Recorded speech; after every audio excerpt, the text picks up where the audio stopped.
Você sabia que existe uma noite que mudou para sempre a forma como os discípulos enxergavam Jesus? Uma tempestade tão violenta que pescadores experientes acharam que iriam morrer, mas o que aconteceu depois desafiou todas as leis da natureza e deixou até mesmo os homens mais corajosos tremendo de medo. Mas não era medo da tempestade. Antes de começarmos essa história incrível, me conta aqui nos comentários, de qual cidade você está assistindo agora. E se você ainda não é inscrito no canal, clica no botão de inscrever-se e ativa o sininho para não perder nenhuma história transformadora como essa. Vamos começar! O mar da Galileia despertava sob o manto dourado do entardecer quando Jesus concluiu mais um dia de ensinamentos junto às multidões. Suas palavras haviam tocado corações, curado feridas invisíveis e plantado sementes de esperança em solo árido. Porém, o mestre sentia em seu espírito que chegará o momento de atravessar para o outro lado do lago, onde novas almas aguardavam sua mensagem de amor e redenção. Os discípulos, homens rudes do mar em sua maioria, prepararam o barco com a eficiência de quem conhecia cada onda e cada vento daquelas águas. Pedro, André, Tiago e João amarraram as velas com nós firmes, verificaram os remos e esvaziaram a água acumulada no fundo da embarcação. Eram pescadores experientes, acostumados às mudanças repentinas de humor daquele mar caprichoso que lhes dava sustento, por vezes, provava sua coragem. Jesus subiu no barco com a serenidade que lhe era característica, seus olhos refletindo uma paz que transcendia qualquer circunstância externa. Sentou-se à polpa da embarcação, acomodando-se sobre algumas mantas que os discípulos haviam preparado. O dia fora longo e intenso, repleto de curas, ensinamentos e encontros que haviam drenado sua energia humana. Enquanto o barco se afastava da margem, embalado pelo ritmo suave das ondas, Jesus recostou a cabeça e permitiu que o cansaço do corpo tomasse conta. O céu apresentava aquele espetáculo de cores que só o crepúsculo galileu podia oferecer. Tons de púrpura, laranja e rosa dançavam nas nuvens enquanto o sol mergulhava lentamente no horizonte. Os discípulos remavam com movimentos sincronizados, seus músculos trabalhando em harmonia enquanto conversavam baixinho sobre os milagres que haviam testemunhado durante o dia. Mateus comentava sobre o paralítico que voltará a andar, enquanto Filipe ainda se maravilhava com a multiplicação dos pães que alimentara milhares. A brisa vespertina soprava suave, trazendo o aroma de água doce misturado com o perfume das flores silvestres da margem. Gaivotas sobrevoavam o barco, seus gritos ecoando na vastidão do lago.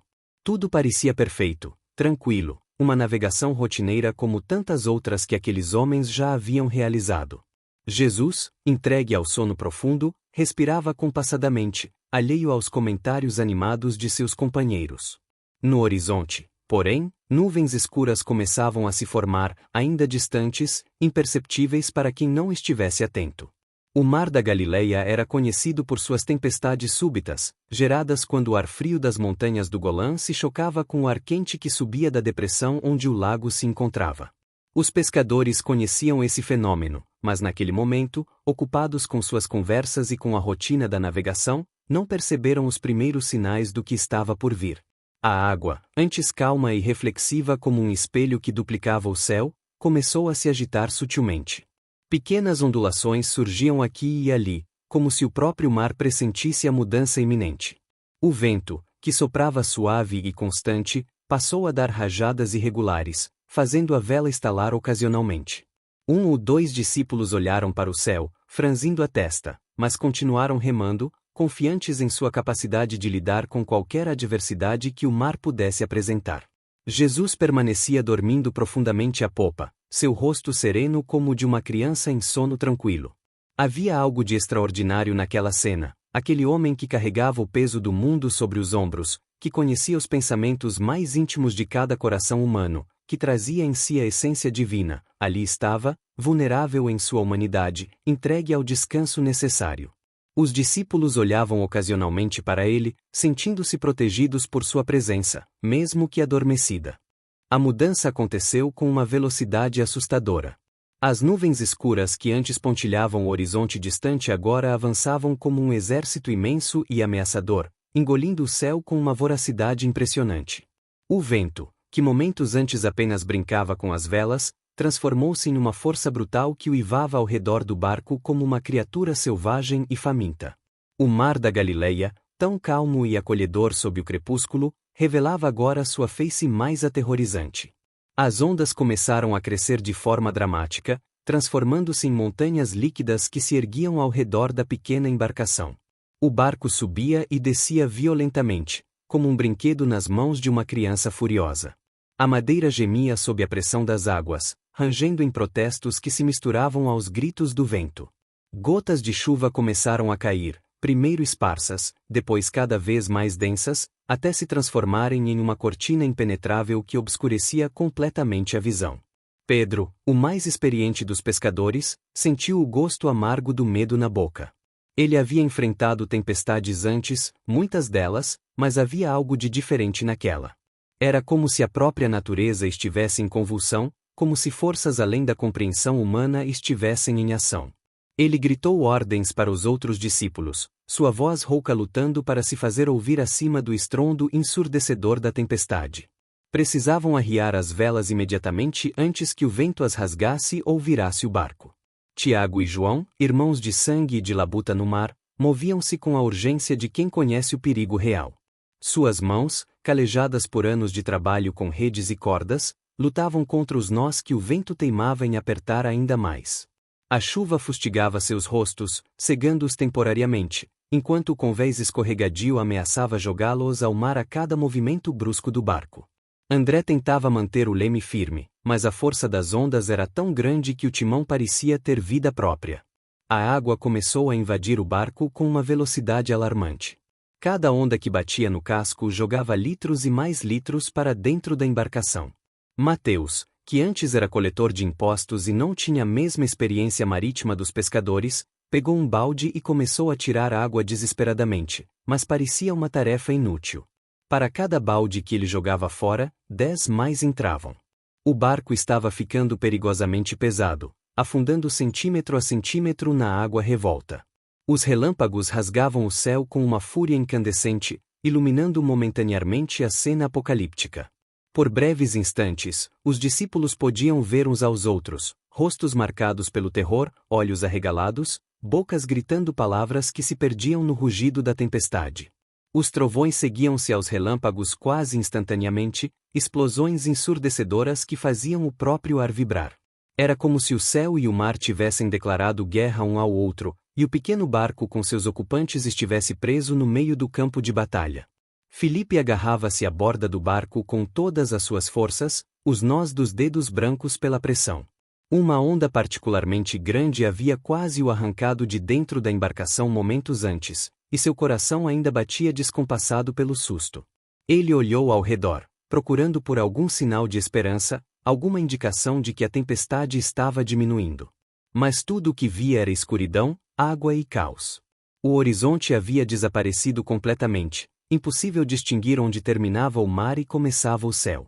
Bartolomeu tentava amarrar algumas cordas soltas que chicoteavam perigosamente no convés. Uma delas havia açoitado seu braço momentos antes, deixando uma marca vermelha e dolorida. Mas ele ignorava a dor, focado apenas em sobreviver aos próximos minutos. Cada segundo parecia uma eternidade. Cada onda parecia que seria a última, aquela que finalmente viraria o barco e os lançaria todos nas profundezas geladas do lago enfurecido. Ele rezava, clamava ao Deus de seus pais, mas suas palavras se perdiam no vento. E Jesus continuava dormindo. À polpa do barco, em meio àquele caos absoluto, enquanto a madeira rangia, a água invadia, os discípulos gritavam e a tempestade rugia com fúria primordial, o mestre permanecia em sono profundo. Havia algo de surreal, quase impossível, naquela cena. Como poderia alguém dormir em meio àquele tumulto?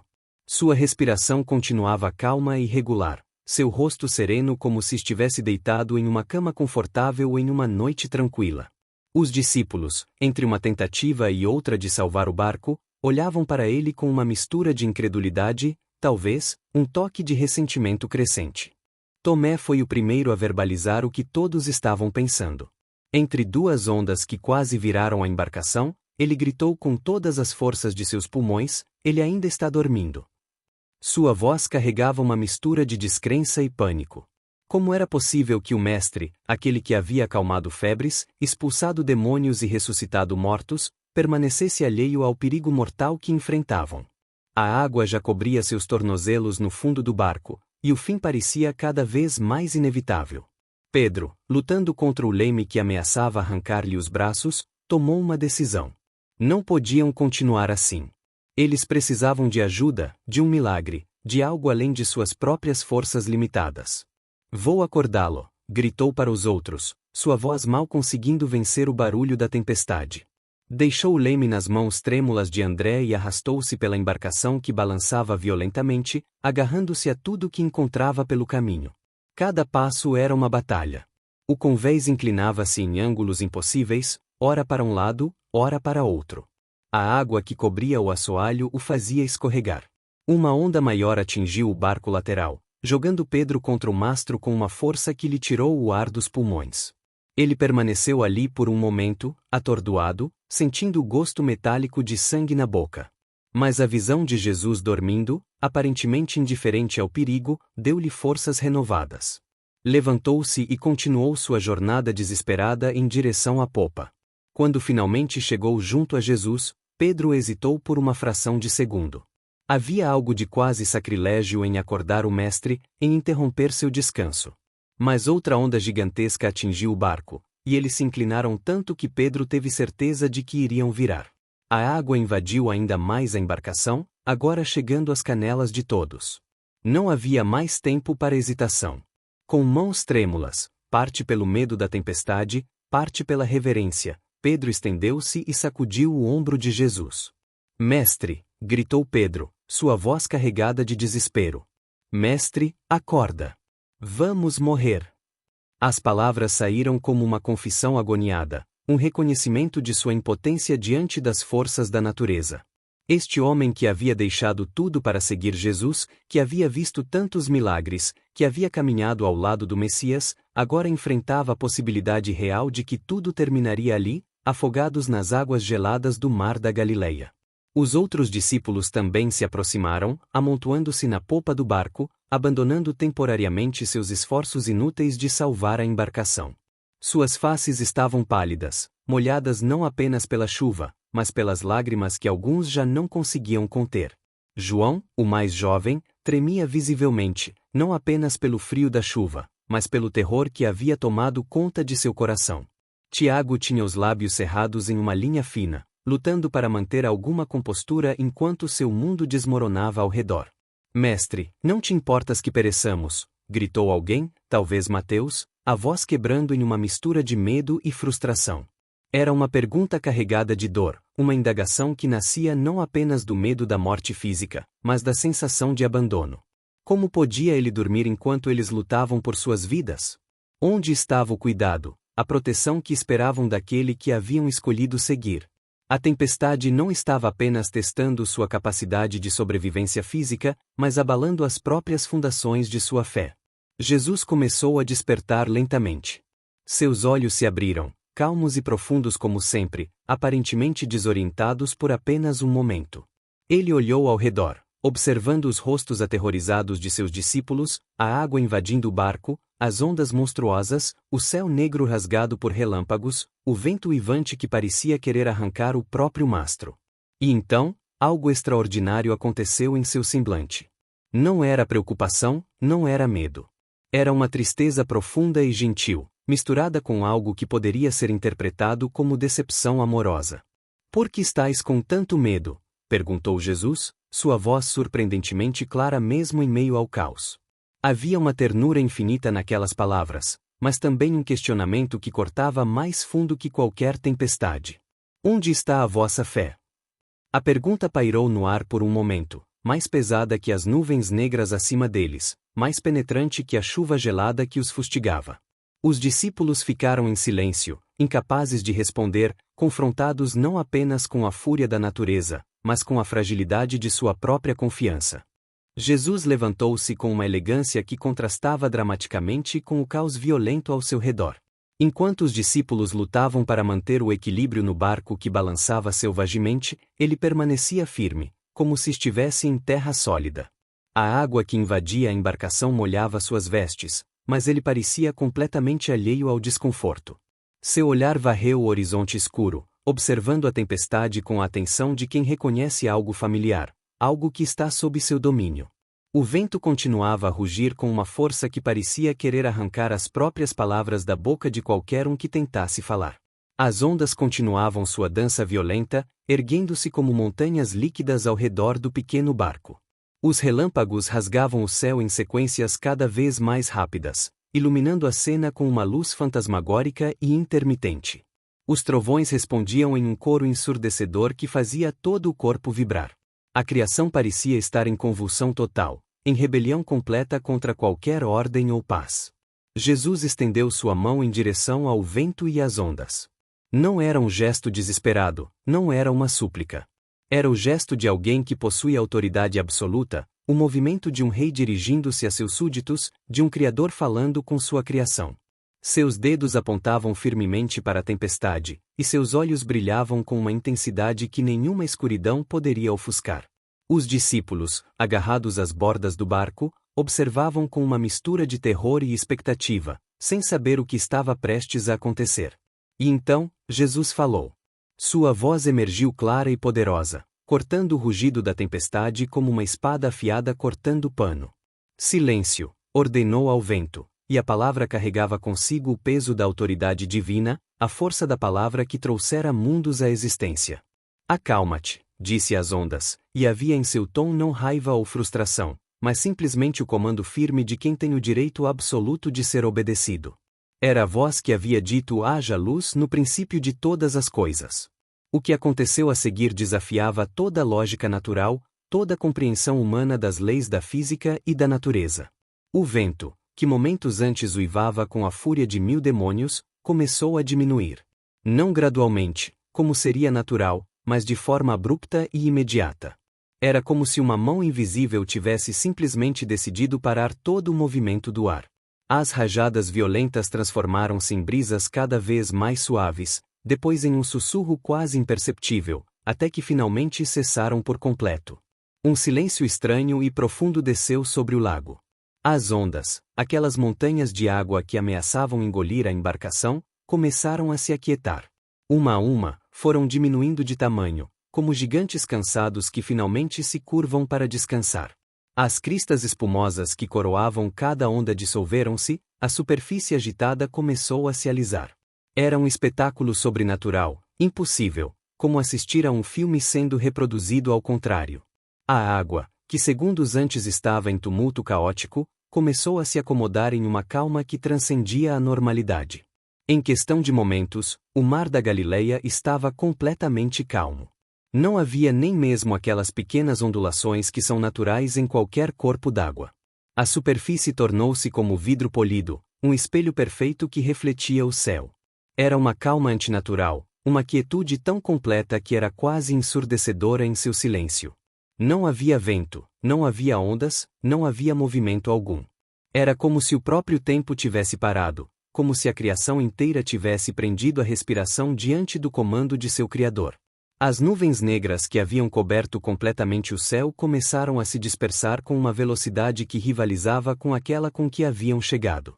Aberturas apareceram no manto escuro, revelando pedaços do céu noturno salpicado de estrelas. A lua, que havia estado oculta, emergiu majestosa, derramando sua luz prateada sobre as águas agora calmas. A transformação era tão completa, tão total, que parecia impossível que momentos antes eles estivessem no meio de uma das piores tempestades que aqueles pescadores experientes já haviam enfrentado. Os discípulos permaneceram imóveis, incapazes de processar o que acabavam de testemunhar. Suas mãos ainda agarravam as bordas do barco com força, seus corpos ainda tensos pela adrenalina do perigo recente. A água cobria o fundo da embarcação, molhando suas roupas, uma evidência tangível de que a tempestade havia sido real, não um pesadelo coletivo. Mas ao redor deles, tudo estava calmo, sereno, pacífico. O contraste era tão grande que parecia irreal, como se tivessem passado por um portal para outra dimensão. O silêncio que se seguiu era mais ensurdecedor que qualquer trovão. Os discípulos permaneciam paralisados, seus olhos fixos em Jesus que ainda estava de pé, sua mão agora baixada, seu rosto iluminado pela luz prateada da lua. Eles haviam testemunhado muitos milagres antes, cegos que voltavam a ver, paralíticos que caminhavam, leprosos purificados, demônios expulsos. Mas aquilo era diferente. Aquilo tocava algo mais profundo, mais primordial na alma humana. Aquilo falava de um poder que transcendia qualquer categoria que suas mentes conseguiam compreender. Pedro foi o primeiro a reagir. Suas pernas falharam e ele caiu de joelhos na água que ainda cobria o fundo do barco, suas mãos tremendo violentamente. Não era mais o medo da tempestade que o dominava, mas algo muito mais profundo, muito mais perturbador. Era o terror reverente de estar na presença de algo divino, de algo que estava além de sua capacidade de compreender. Suas lábios se moviam, tentando formar palavras, mas nenhum som saía. O que se diz diante de alguém que pode ordenar que as próprias forças da natureza se calem? João também havia caído de joelhos, suas mãos cobrindo o rosto. Lágrimas corriam por entre seus dedos, mas não eram mais lágrimas de medo pela tempestade. Eram lágrimas de um reconhecimento que ia além das palavras, além do entendimento racional. Ele havia seguido Jesus por meses, havia ouvido seus ensinamentos, havia visto seus milagres, mas naquele momento, algo clicou em sua alma de uma forma que nunca havia acontecido antes. Aquele homem que eles chamavam de mestre, com quem haviam compartilhado refeições e caminhadas, não era apenas um profeta ou um rabino excepcional. Tiago olhava para suas próprias mãos, ainda tremendo pela adrenalina. Momentos antes, ele estava certo de que estava vivendo seus últimos instantes de vida. Havia se preparado mentalmente para a morte, para o fim. E então, com apenas 2 palavras, Jesus havia transformado o caos absoluto em paz perfeita. Como era possível? Que poder era aquele? Que autoridade era aquela que até mesmo os elementos naturais reconheciam e obedeciam sem hesitação? Suas pernas também cederam e ele se sentou pesadamente, incapaz de permanecer em pé diante da magnitude do que havia presenciado. André sussurrou, sua voz rouca e trêmula: "Que homem é este?" A pergunta ecoou no silêncio da noite agora calma, e foi imediatamente repetida por outros. Que homem é este que até o vento e o mar lhe obedecem? Era uma pergunta retórica, porque no fundo de seus corações, eles já conheciam a resposta, mesmo que suas mentes ainda lutassem para aceitá-la completamente. Não era apenas um homem. Não podia ser. Homens não comandam tempestades. Homens não fazem o vento cessar com uma palavra. Homens não transformam o caos em paz instantânea. Mateus, o ex-coletor de impostos, sempre tão focado em números e lógica, em coisas que podiam ser medidas e quantificadas, encontrava-se em território completamente novo. Não havia lógica que pudesse explicar o que haviam acabado de testemunhar. Não havia matemática que pudesse calcular a probabilidade do impossível acontecer. Ele olhava para Jesus com olhos arregalados, tentando reconciliar o homem que se sentara com eles para comer pão com aquele que havia acabado de demonstrar domínio absoluto sobre as forças fundamentais da natureza. Filipe e Bartolomeu estavam abraçados, ambos tremendo, não de frio, mas de uma reverência que beirava o terror. Eles haviam crescido ouvindo histórias das Escrituras, dos feitos poderosos de Yahvé, de como ele havia dividido o Mar Vermelho, de como havia parado o sol no céu, de como havia comandado as águas e o vento. Mas aquelas sempre haviam sido histórias antigas, eventos do passado distante. Agora, ali, naquele barco, naquela noite, eles haviam testemunhado o mesmo poder em ação. Não através de um profeta que clamava a Deus, mas através de alguém que simplesmente ordenava e era obedecido. Tomé, sempre o questionador, sempre aquele que precisava de provas tangíveis, encontrava-se sem palavras. Sua mente racional, que sempre buscava explicações lógicas para tudo, estava completamente paralisada. Não havia como racionalizar o que haviam experimentado. Ele havia sentido o vento, havia visto as ondas, havia experimentado o terror genuíno de morte iminente. E então, em um instante, tudo havia mudado. Não gradualmente, não naturalmente, mas instantaneamente, sobrenaturalmente. Suas certezas, suas dúvidas cuidadosamente cultivadas, todas pareciam insignificantes diante do que acabará de presenciar. Jesus olhava para eles com uma expressão que mesclava compaixão e uma tristeza gentil. Ele conhecia seus corações, sabia que aquele momento mudaria algo fundamental em cada um deles. Mas também sabia que ainda tinham um longo caminho a percorrer, muitas lições a aprender. "Por que sois tão tímidos?" perguntou suavemente. "Ainda não tendes fé?" Suas palavras eram gentis, mas carregavam um peso profundo. Ele não os censurava por terem medo da tempestade, afinal, eram humanos, e o medo da morte é instintivo. Mas questionava a ausência de fé na presença dele, mesmo em meio ao perigo. Os discípulos não responderam. Como poderiam? Estavam ocupados demais processando a mudança fundamental que havia acabado de ocorrer em sua compreensão de quem era aquele homem que haviam escolhido seguir. Eles pensavam que conheciam Jesus. Haviam caminhado com ele, comido com ele, rido com ele. Mas naquela noite, no mar da Galileia, sob o luar que agora banhava águas milagrosamente calmas, eles perceberam que mal haviam começado a arranhar a superfície do mistério de quem ele realmente era. A embarcação flutuava suavemente nas águas calmas, embalando-se com um ritmo gentil que contrastava drasticamente com a violência de minutos atrás. A lua prateada refletia-se na superfície lisa do mar da Galileia, criando um caminho luminoso que se estendia até o horizonte. Estrelas salpicavam o céu agora limpo, piscando como testemunhas silenciosas do milagre que acabará de ocorrer. A brisa noturna, agora suave e quase carinhosa, sussurrava através do barco, trazendo consigo o aroma fresco da água e das montanhas distantes. Os discípulos começaram lentamente a se mover, como pessoas despertando de um transe. Pedro foi o primeiro a reagir de forma prática, pegando um balde e começando a tirar a água que ainda cobria o fundo do barco.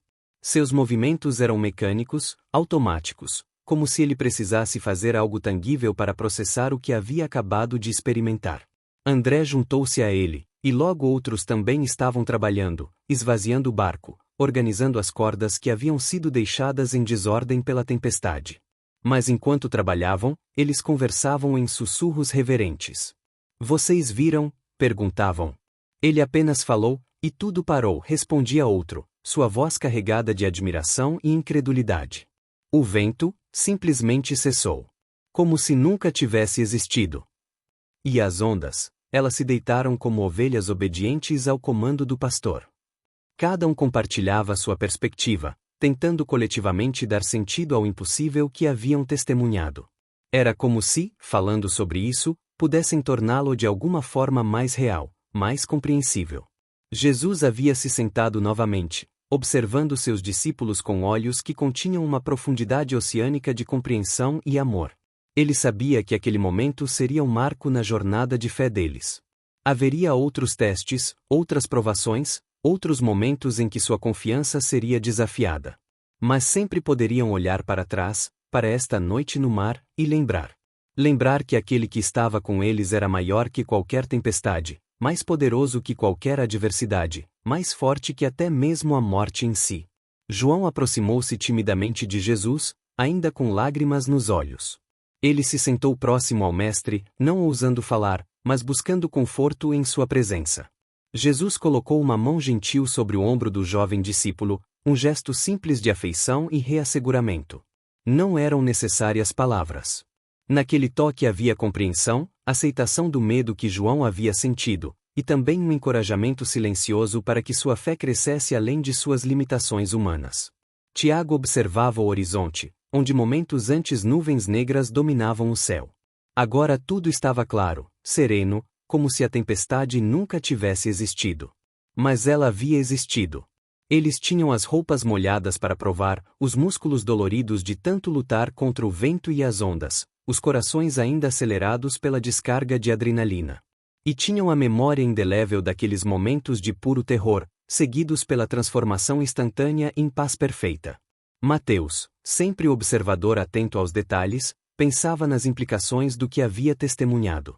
Nas escrituras que ele conhecia desde criança, somente Yahvé comandava os mares e os ventos. Somente o Criador tinha autoridade sobre os elementos da natureza. Ele se lembrava do salmo que dizia: Tu dominas a fúria do mar, quando as suas ondas se levantam, tu as amainas. E ali estava Jesus, tendo feito exatamente isso. Não através de orações longas ou súplicas desesperadas, mas através de um comando direto, imediato, absoluto. As implicações eram estonteantes demais para serem totalmente compreendidas naquele momento. Filipe olhava para suas próprias mãos, ainda tremendo ligeiramente. Ele havia se agarrado à borda do barco com tanta força durante a tempestade que suas palmas estavam marcadas, doloridas.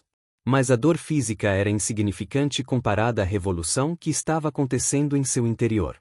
Tudo o que ele pensava saber sobre limites, sobre o possível e o impossível, sobre a natureza da realidade em si, havia sido virado de cabeça para baixo.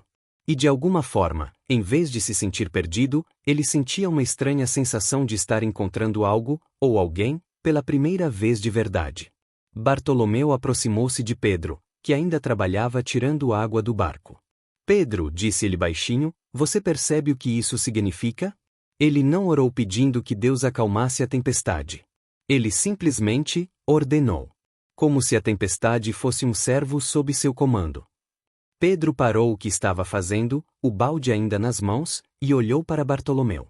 Eu sei, respondeu, sua voz carregada de admiração reverente. E ela obedeceu. Imediatamente. Completamente. Como se não tivesse outra escolha senão obedecer. A conversa entre eles não passou despercebida pelos outros discípulos, e logo todos estavam reunidos novamente, desta vez não pelo pânico da tempestade, mas pela necessidade de processar juntos o que haviam vivenciado. Tomé, sempre analítico, levantou um ponto. Nas histórias antigas, quando Moisés dividiu o Mar Vermelho, ele estendeu seu cajado e Deus enviou um vento forte que durou toda a noite. Mas Jesus, ele apenas falou, e foi instantâneo. A comparação pairou no ar, pesada com significado não dito. André acrescentou, e quando Josué fez o sol parar no céu, ele clamou ao Senhor na presença de Israel. Mas Jesus? Ele hesitou, buscando palavras adequadas, Jesus falou diretamente aos elementos. Como quem fala a criaturas conscientes que entendem e obedecem. O silêncio que se seguiu era cheio de compreensão crescente. Cada um deles, em seu próprio ritmo e à sua própria maneira, estava chegando à mesma conclusão impossível, ao mesmo tempo, inevitável. Jesus permanecia sentado, observando-os com paciência infinita. Ele sabia que precisavam deste tempo, deste espaço para processar e absorver. A fé verdadeira não poderia ser forçada ou apressada. Ela precisava crescer organicamente, amadurecer através da experiência e da reflexão. Esta noite no mar seria uma semente plantada em seus corações, uma que germinaria e cresceria nos dias, semanas e anos vindouros, especialmente quando enfrentassem os desafios terríveis que ainda estavam por vir. Pedro aproximou-se de Jesus novamente, desta vez com mais confiança. Ele se ajoelhou diante do Mestre, não mais em terror paralisante, mas em reverência consciente e escolhida. Senhor, disse ele. E havia algo diferente na forma como ele usou aquela palavra desta vez, um peso maior, um reconhecimento mais profundo. Perdoa-nos por nossa falta de fé. Temos olhos, mas ainda não vemos completamente. Temos ouvidos, mas ainda não compreendemos plenamente. Sua voz era sincera, vulnerável, despida de qualquer pretensão de força ou conhecimento. Jesus tocou a cabeça de Pedro com ternura. Vocês verão coisas ainda maiores que estas, disse ele suavemente, sua voz carregando promessa e também um toque de tristeza pelo que sabia que estava por vir. Há muito ainda que vocês precisam aprender, muito que precisam compreender. Mas não temam. Eu estarei com vocês, e nada, nem tempestade, nem tribulação, nem espada, poderá separá-los do amor que os trouxe aqui. Suas palavras eram um bálsamo, um conforto, mas também um prenúncio de provações futuras. O barco continuava sua jornada através das águas agora serenas do mar da Galileia, deslizando suavemente como se estivesse flutuando sobre seda líquida. Os discípulos haviam retomado suas posições, remando com movimentos rítmicos, mas seus corações e mentes ainda estavam completamente consumidos pelo que haviam experimentado. Cada puxada do remo parecia carregada de novo significado. Cada gota de água que escorria das lâminas de madeira parecia sussurrar segredos recém-revelados sobre a natureza da criação e seu Criador. Pedro remava mecanicamente, mas sua mente estava a milhões de quilômetros dali, ou talvez exatamente ali, mais presente naquele momento do que jamais estivera em sua vida. Ele pensava em todas as vezes que havia navegado por aquelas águas, desde que era um menino aprendendo o ofício com seu pai. Quantas tempestades havia enfrentado? Quantas vezes havia lutado contra ondas furiosas e ventos implacáveis? Mas nunca, nem uma única vez, havia visto alguém simplesmente ordenar que uma tempestade parasse. E ela obedecer. João, remando ao lado de seu irmão Tiago, encontrava-se em um estado de contemplação profunda. Ele era jovem, ainda na casa dos 20 anos, e sua alma era particularmente sensível às coisas espirituais. Naquela noite, algo havia se quebrado dentro dele, não de forma destrutiva, mas libertadora. Era como se paredes que ele nem sabia que existiam tivessem desmoronado, abrindo horizontes de compreensão que ele mal conseguia vislumbrar. Lágrimas ainda brotavam ocasionalmente de seus olhos, mas eram lágrimas de admiração reverente, não de medo. Tiago remava com mais força que o necessário, como se precisasse liberar a energia nervosa que ainda corria por suas veias. Ele era um homem prático, de ação, não dado a filosofias profundas ou contemplações místicas. Mas mesmo ele não podia negar o que havia visto, o que havia sentido. A tempestade havia sido real, tão real quanto as cicatrizes em suas mãos de anos trabalhando com redes. E a transformação também havia sido real. Não havia truque, não havia ilusão. Apenas poder puro, autoridade absoluta manifestada de forma tangível e inegável. André soltou um suspiro profundo, um misto de alívio e reverência. Ele pensava em quantas vezes, ao longo dos meses seguindo Jesus, havia se perguntado se havia feito a escolha certa. Deixar as redes, deixar a segurança de uma profissão conhecida, para seguir um rabino itinerante que pregava mensagens que muitas vezes desafiavam a ordem estabelecida. Havia momentos de dúvida, questionamentos silenciosos no fundo de seu coração. Mas naquela noite, todas essas dúvidas haviam sido varridas com mais eficácia que a tempestade havia sido acalmada. Ele sabia, com uma certeza que transcendia a lógica, que estava exatamente onde deveria estar. Mateus, sempre o escriba em espírito, já estava mentalmente compondo como registraria aquele evento. Palavras formavam-se em sua mente, tentando capturar o incapturável, expressar o inexpressível. Como poderia descrever adequadamente o terror absoluto que haviam sentido? Como transmitir a força devastadora daquela tempestade para alguém que não a havia experimentado? E mais importante ainda, como colocar em palavras o milagre extraordinário que havia se seguido? Ele sabia que tentaria, que sentia um chamado para preservar aquela história para as gerações futuras que não estavam ali para testemunhar. Filipe olhava para o céu, agora tão claro e tranquilo, salpicado de estrelas incontáveis.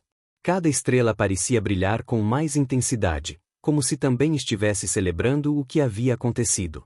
Ele pensava na criação, em como as Escrituras diziam que Deus havia falado e todas as coisas vieram à existência.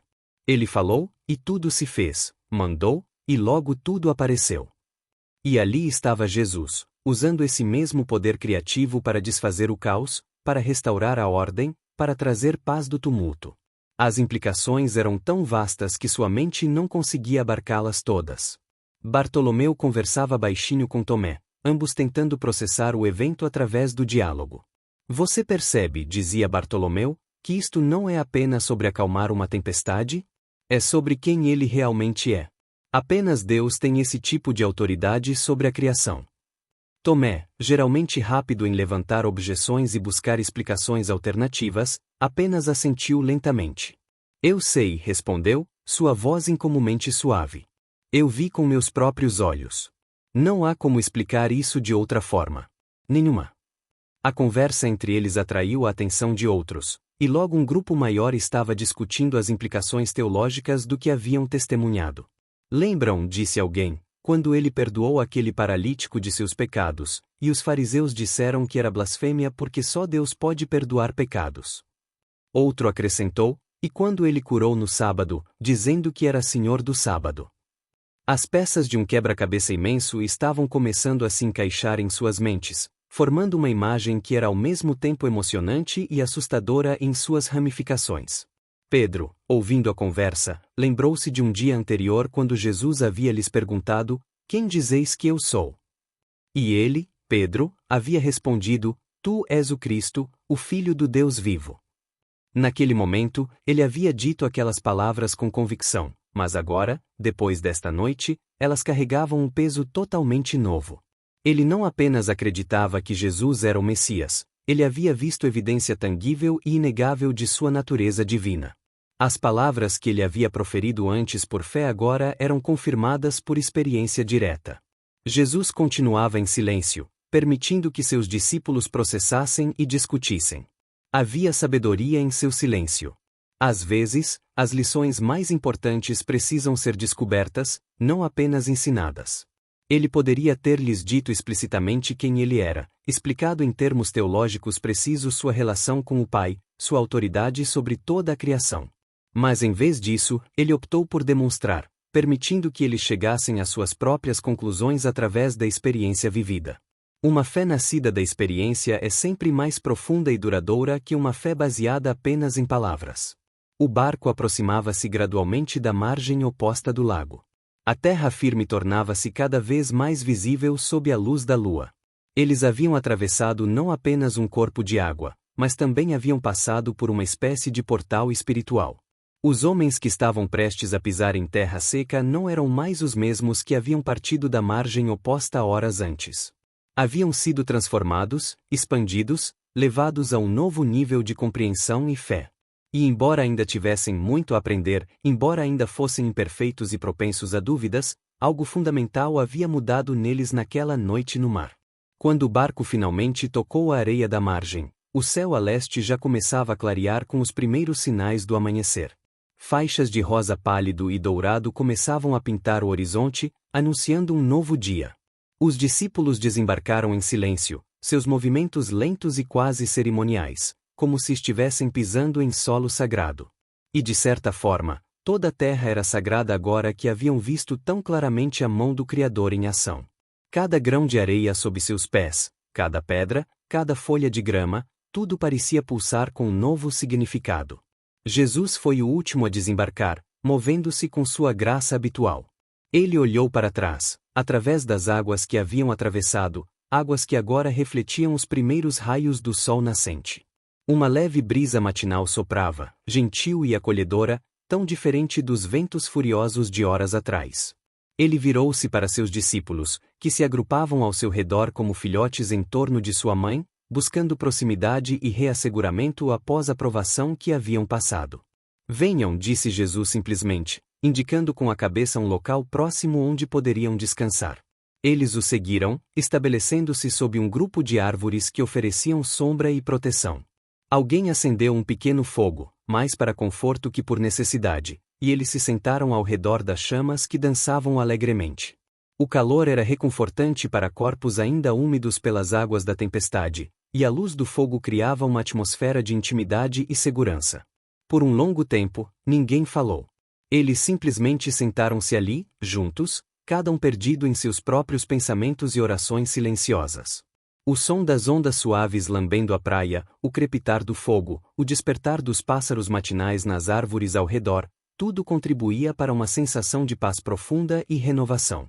Era como se, tendo passado pela noite escura da tempestade literal e da tempestade espiritual de confrontar suas próprias limitações e medos, eles estivessem agora emergindo em uma nova compreensão, uma nova manhã de fé.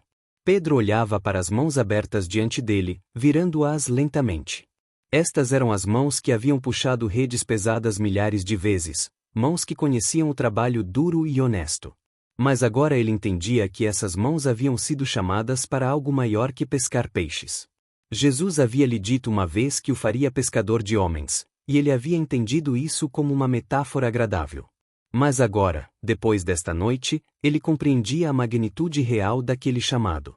Ele estava sendo preparado para levar ao mundo uma mensagem sobre alguém que tinha autoridade sobre a própria criação.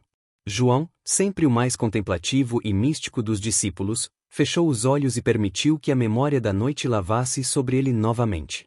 Não a parte aterrorizante da tempestade, mas aquele momento extraordinário quando Jesus havia falado e tudo havia se aquietado. Ele se perguntava, quantas outras tempestades Jesus poderia acalmar? Não apenas tempestades literais de vento e água, mas as tempestades que rugiam no coração humano, tempestades de medo, ódio, desespero, dor?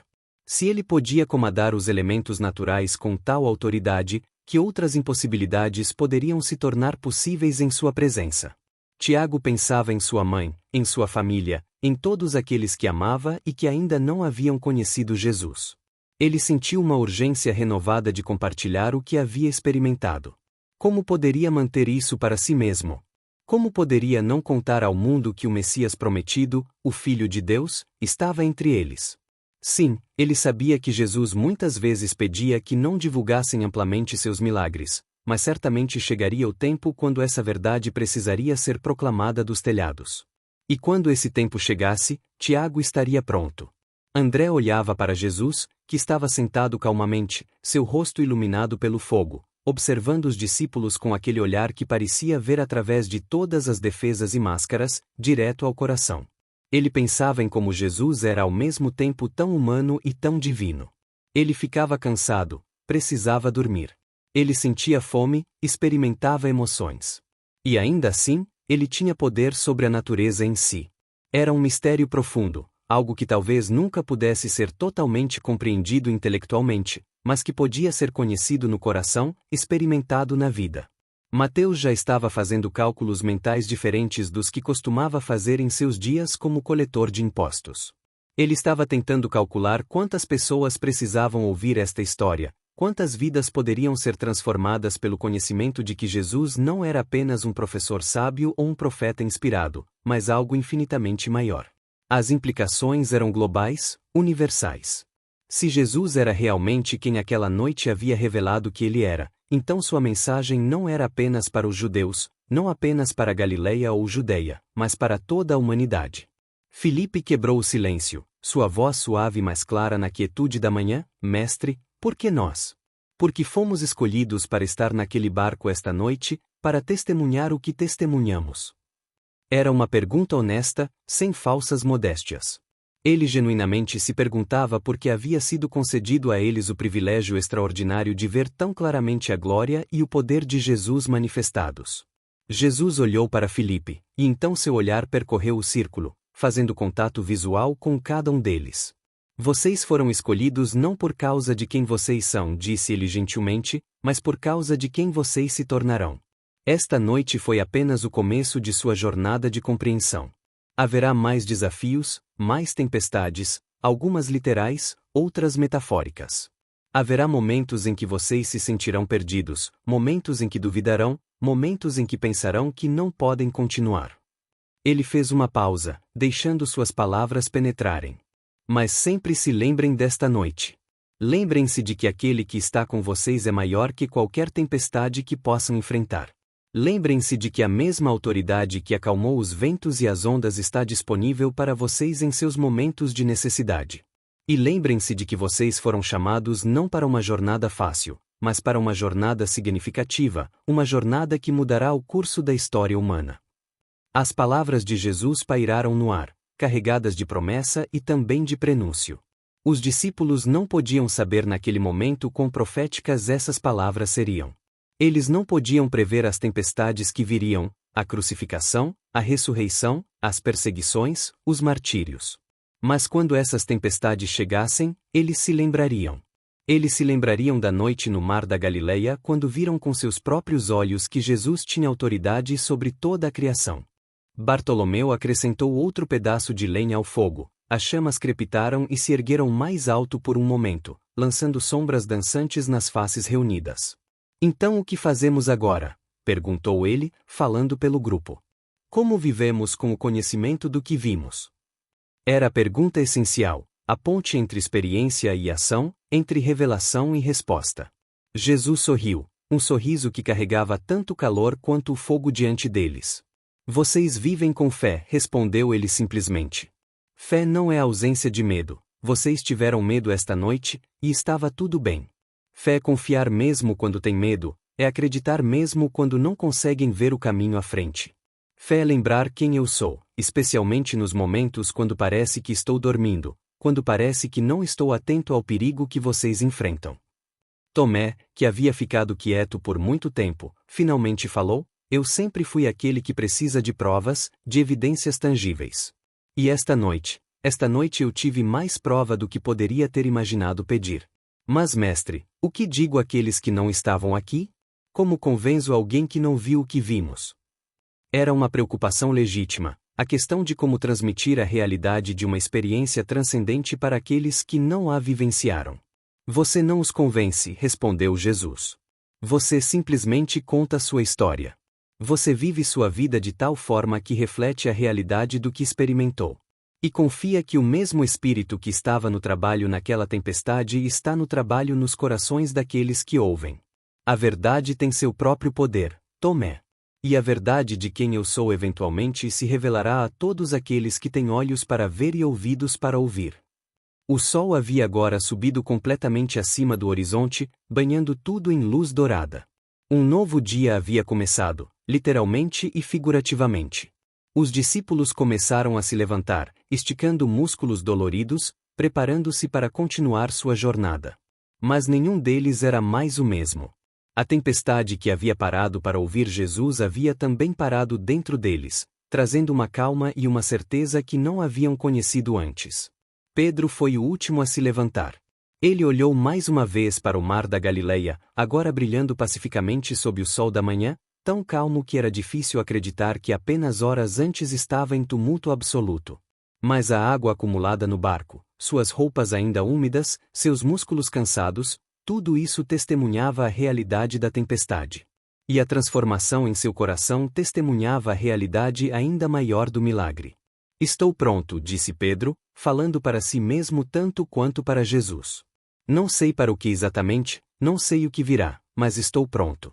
Porque eu sei agora, com cada fibra do meu ser, que seguimos não apenas um homem bom ou um profeta sábio, mas o próprio Senhor da criação. E isso muda tudo. Jesus colocou sua mão no ombro de Pedro, um gesto de afirmação e bênção. Sim, Pedro, disse ele suavemente. Isso muda tudo. E então, com o sol subindo cada vez mais alto no céu, iluminando o caminho à frente, Jesus e seus discípulos começaram a caminhar, deixando para trás o barco e a praia, mas levando consigo a memória indelével da noite em que a tempestade parou para ouvir Jesus, e eles aprenderam quem ele realmente era. A história daquela noite seria contada e recontada através dos séculos, cada geração encontrando nela novo significado, nova esperança. Porque no final, não era apenas uma história sobre uma tempestade acalmada. Era uma história sobre fé testada e fortalecida, sobre medo transformado em reverência, sobre homens comuns que encontraram o extraordinário e nunca mais foram os mesmos.